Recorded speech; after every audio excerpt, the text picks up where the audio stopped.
khas Jambi.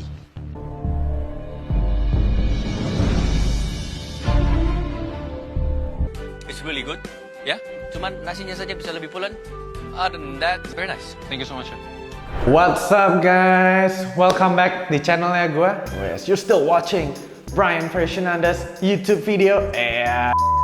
Anyway guys, seperti yang aku janjikan di Instagram kemarin, kan aku udah lempar tuh vote-nya mau keluarin resep duck salad atau nasi gemuknya.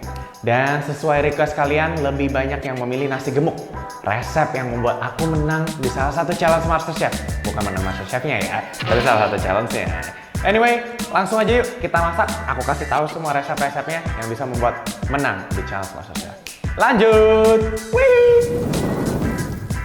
Seperti yang bisa kalian lihat, bahan-bahannya udah aku siapin nih. Nah, langsung aja yuk. Nah, masukin aja langsung telurnya. Dan ketika airnya sudah mendidih, di situ baru kalian mulai hitung 5 menit sampai 6 menit. Jadi menghasilkan telurnya yang bagus. Sampai telurnya lagi dimasak, kita mulai aja langsung masak nasinya. Untuk nasinya sendiri aku kurang lebih pakai 1 cup. Dan airnya nanti ya kita kira-kira aja. Ataupun perbandingannya mestinya 1 banding 1,5. Tapi kalau cara Indo kan kita pakai jari. Nasinya sendiri nggak cuma nasi putih aja. Kita ada bumbu-bumbu lainnya, ada bumbu halusnya, ada koriander, bubuk jinten, bawang merah, bawang putih, dan garam yang harus kita haluskan bersama.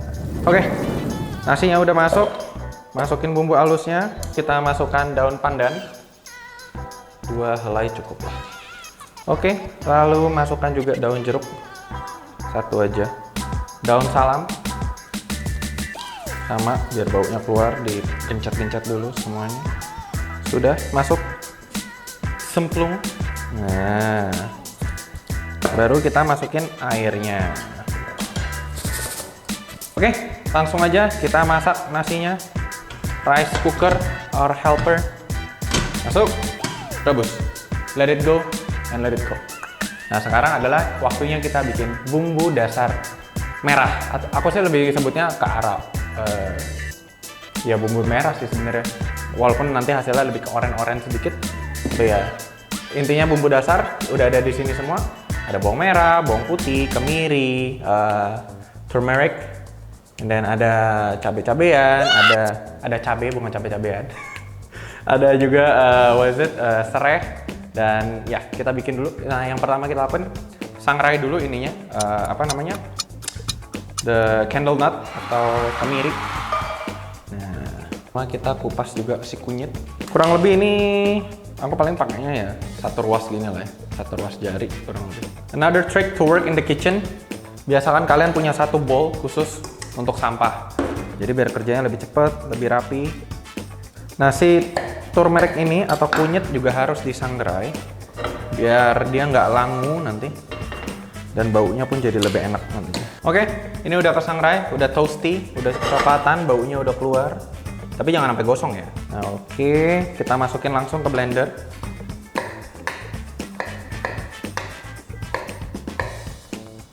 Oke, kunyit masuk, turmeric.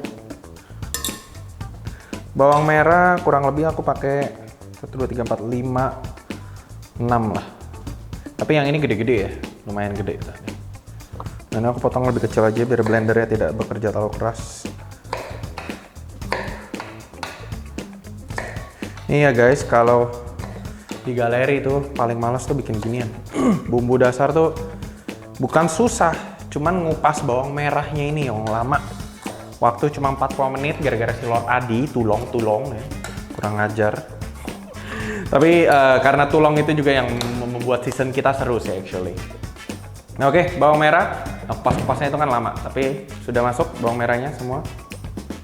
Bawang putih aku kurang lebih pakai 3 lah, 3 atau 4 gitu, kurang lebih. Tada! Masuk cabai. Nah, level cabainya sendiri ini terserah kalian mau sepedas apa. Aku kurang lebih 1, 2, 3, 4, 5, 6, 7, 8. 8 cabai keriting. Nah, ini yang bikin pedas. Si kecil-kecil cabai rawit. Ha!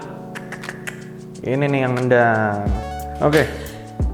Bawang merah, bawang putih, cabai, kemiri, kunyit, tomat juga masukin sebagian. Oke, sudah masuk semuanya.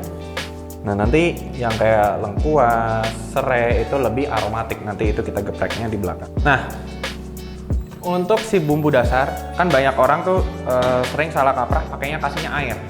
Nah kalau kalian kasih isi air, actually nanti bumbunya kayak nggak kemasak, nggak mateng. Jadi bau langunya tuh masih ada. Ini aku pun baru belajar di Pasti Master Chef.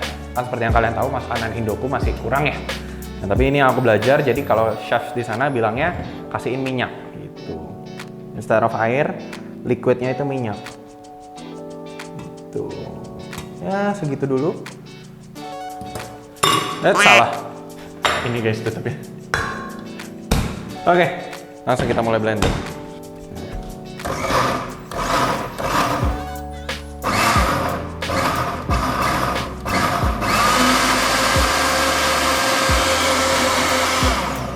Wow, I love the blender. Ini pertama kali aku pakai blender ini guys. Selama ini aku nggak pernah masak karena kebanyakan kontennya kan collab dan nggak pernah dipakai blendernya. Dan ternyata amazing. Bumbunya sudah halus, seperti yang bisa kalian lihat. Sudah halus, wangi. Nah, ini harus kita masak dulu. Oke, bumbunya kita masak dulu. Oke.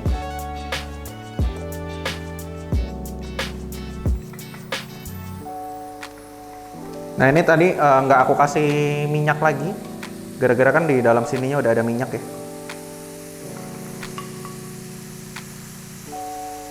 Nah. Halus sekali guys, warnanya indah. Maaf ya gue rada-rada lebay, tapi ini kan entertain kalian. Nah ini biarin kita masak dulu sampai minyaknya keluar, sampai warnanya berubah, bumbunya matang. Nah, one other trick yang aku pelajari dari makanan Western adalah setiap mereka mau bikin kayak semur lah atau apapun, dagingnya selalu di-sear dulu. Quote unquote kayak di sear itu bahasa Indonesia apa ya? Kayak digoreng lah, in a way. Nah, itu yang membuat Maillard reaction, all the flavors come out. Gitu. Nah, ini dagingnya.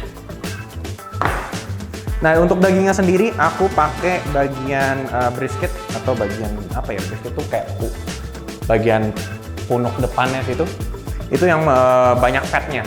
Jadi sebenarnya kalian kalau mau pakai tenderloin khas dalam bisa, tapi nanti hasilnya rada kering, kurang enak. And one thing about daging, ini kalau kalian lihat nih, ini itu namanya silver skin. Ini tuh nggak bisa dipakai. Ini harus kalian potong buang. Mau kalian masak selama apapun, pasti hasilnya nanti ini keras. Gitu. Jadi kita kerjakan itu dulu. Ukuran yang secukupnya. Seenaknya kalian aja ukuran yang seluruh. Aku kurang lebih segini. Dadu-dadu. Ini nih yang aku cari kalau beli daging nih. Si putih-putih di dalam ini. Kalau ini itu bukan silver skin, yang silver skin itu yang ini. Ini tuh lemaknya, itu yang bikin enak guys. Apalagi kalau kalian slow cook kayak gini, nah itu yang aku cari sebenarnya. Like all of this. Baby. Nah sekarang kita sear dulu dagingnya. Panaskan ini. Tuangkan si minyak. Dan sebelum kalian masukin situ, jangan lupa kasih garam dulu. Nah ini kalau salt day kan begini. Was. Baju gue yang kotor jadi. Nah tapi the reason kenapa kita tuangnya tinggi, karena biar butiran-butirannya tersebar lebih merata. Black pepper. Langsung aja kita masukin. Siap dengar bunyinya?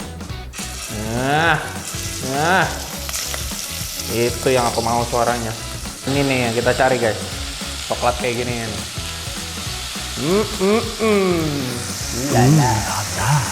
Nah, udah semuanya kita dapetin colornya.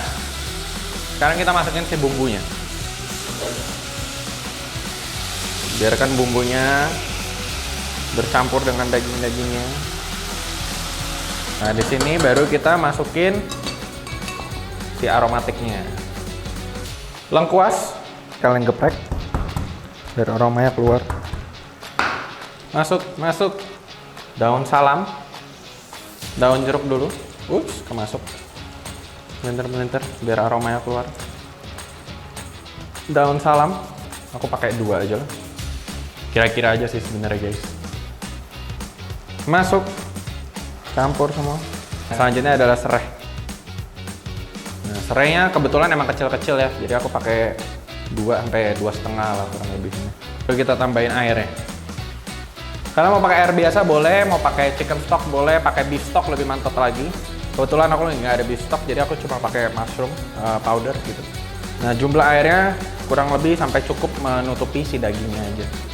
Jangan kebanyakan, jangan terlalu kurang. Tapi sebenarnya kalau kebanyakan pun nanti bisa kalian rebus lagi, biar si kuahnya makin kental dan makin berasa. Kalau kalian punya presto, actually ini jauh lebih gampang. Kalau kalian punya presto paling kayak 40 menit lah kalian presto sampai dagingnya benar-benar empuk. Tapi kalau kalian nggak ada presto kayak gini, ini cara tradisional. Kalau di bahasa Inggris ini namanya braising atau stewing. Jadi you cook the meat slowly dengan cara seperti ini. Nah ini kalau kayak gini kurang lebih ya sejaman lah. Sejam 1,5 jam kalian slow cook gitu. At the time dia udah mulai blub-blub, kecilin apinya sampai jadi bubble-nya kecil doang, slowly. Nah udah, ini kalian tinggalin. Makin lama makin empuk dagingnya, tapi kalau kelamaan juga nanti dagingnya hancur. Jadi ya kurang lebih 1,5 jam lah. Sambil kita menunggu dagingnya direbus, karena butuh waktu yang cukup lama, kita bisa kerjain yang lain dulu. Yaitu salah satunya sambal. Indonesia makan tanpa sambal tuh nggak enak. Oke, sambalnya simple sih, lebih ke arah sambal bawang yang sedikit manis gitu. Nah jadi di sini bawangnya pun lebih ke arah bawang putih. Aku ada 1, 2, 3, 4, 5 bawang putih. Dan ini ada 2 bawang merah, tapi udah aku belah. Whoopsie, you didn't see anything. Oke, langsung aja kita blender semuanya. Bawang, tomat. Oke, tomat masuk. Dan ini dia sambelnya. Masukin semua sambelnya. Cabai rawit, biar lebih berasa. Udah masuk semua bahan-bahannya di sini. Jangan lupa kasih garam. Lada, dan mari kita blend. To the blender. Oke, nah kurang lebih ya begini lah. Masih sedikit kasar, tapi juga nggak bener banget. Oke, langsung kita masak sambelnya.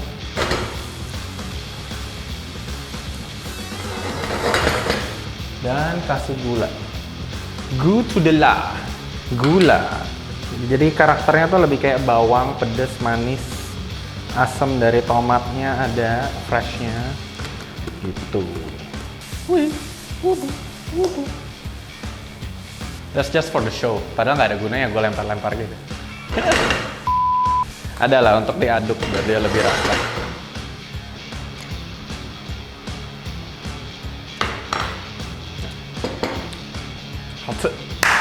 Enak. Oke, mari kita singkirkan supaya kita bisa bikin yang lain. Nah, ini sudah setengah jalan, kuahnya juga udah mulai keridus. Nah, ini boleh kita masukin si santan. Ini yang bikin enak nih, bikin gurih, lezat. Makanan Indonesia kalau tanpa santan tuh kayak ada yang kurang. Nah, sambil ini kita nunggu dia kerebus lagi sampai dagingnya benar-benar empuk, seempuk-empuknya. Nah, kita bisa mulai bikin garnishnya. Nah, untuk garnish sebenarnya ada beberapa sih. Kita jadi ada yang yang tadi aku bilang komponennya. Nanti bakal ada teri dan kacang goreng. Lalu ada emping. Nah pas di galeri itu aku nggak nemu emping dan nggak keburu untuk goreng. Makanya waktu itu kayak chef bilang kayak, wah ini terlalu heavy. Mestinya ada satu lagi yang kurang, yaitu si emping ini guys. Nah habis itu untuk lalapan ada si timun dan si tomat. Simple aja sih.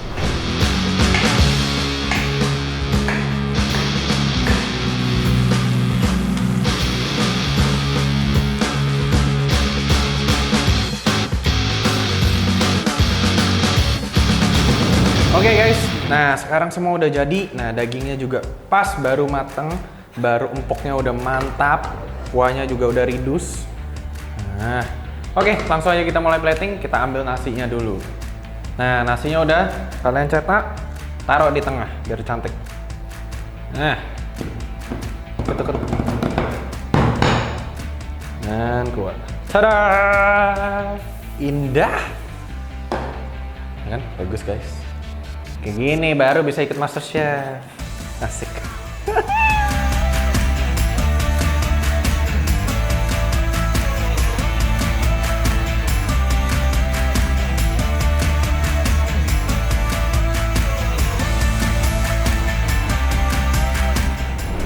guys. Tuh. Nasi gemuk khas Jambi yang mengalahkan Pak Adi. Walaupun ujung-ujung gue kalah juga sama Pak Adi. Anyway, nah resepnya gampang banget. Emang prosesnya sedikit agak lama, cuman ini proses tidak mengkhianati hasil. Asik. Nah ini yang membawa aku kemenangan di dalam ronde waktu itu. Dan ini kalau kalian punya presto bakal jauh lebih cepat dan jauh lebih empuk lagi. Tapi inilah nasi gemuk. Langsung kita coba aja. Nah guys, nggak bermaksud untuk sombong tapi emang enak. Nasinya matangnya pas, bumbunya juga berasa dengan bawang gorengnya tuh bikin enak. Dagingnya empuk, bumbunya berasa. Nah, cabenya nggak boleh ketinggalan. Oh, enak. Enak. Balance dengan ini kekurangan pasti pas galeri kan nggak ada emping. Nah, ada emping jadi lebih balance. Dari kacangnya juga lebih banyak. Ada refreshmentnya juga. Mantap. Buruan dicoba. Resepnya tinggal lihat di bawah, nanti aku cantumin. Dan tag aku ya, kalau kalian berhasil masak, masakannya oke, platingnya juga seperti ini. Jangan lupa tag aku apapun hasilnya. Thank you guys udah nonton. Pantengin terus untuk episode-episode selanjutnya. Baik aku mau collab sama orang, ataupun masak-masakan lainnya. And let me know kalau kalian ada ide aku harus ngapain, masak apa, ataupun tantangan apa. Just komen di bawah, oke? Thank you guys, adios!